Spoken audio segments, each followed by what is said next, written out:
I think one thing that has taught me a lot of humility as a writer growing up is surprisingly, well, it's been two things. It's been satire, looking at satire, and also children's books as well, because I would say in both cases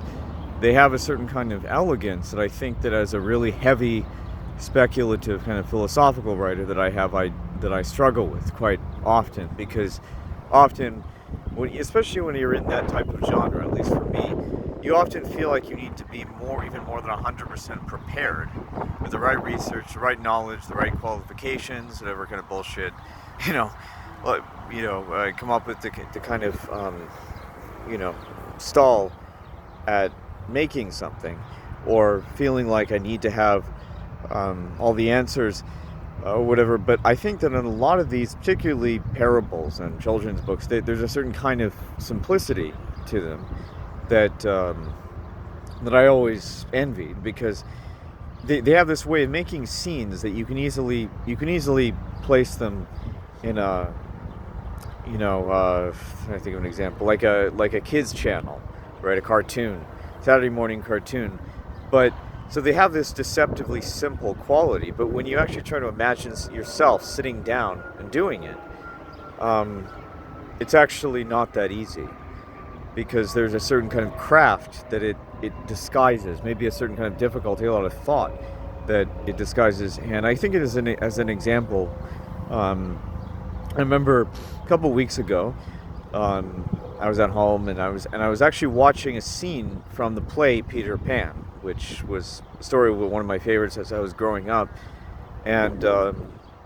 scene from the play Peter Pan was actually a part of sort of a bigger story, which was not the book Peter Pan itself, but it was the movie Finding Neverland, which was about J.M. Barrie. But they obviously, towards the end, they demonstrated that they dramatized that very very famous, very iconic scene, which I'm sure most of you know, from the play Peter Pan, in which they bring the fairy Tinkerella back to life by saying that they believe in her. And so that's an example of something that is, you could easily stick it in a cartoon, because it almost seems so lightweight. It's so, not in a bad way, but it's very simple. It's not a very sophisticated concept,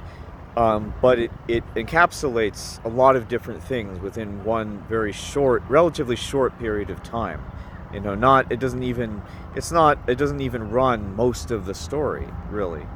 And I think that for me really encouraged me to try to sometimes, I think, give up trying to always be on this really fierce crusade all the time while I'm trying to write things, but really figure out ways that through human relationships people can sort of discover things, and that's really also for me the art of showing more than telling as well.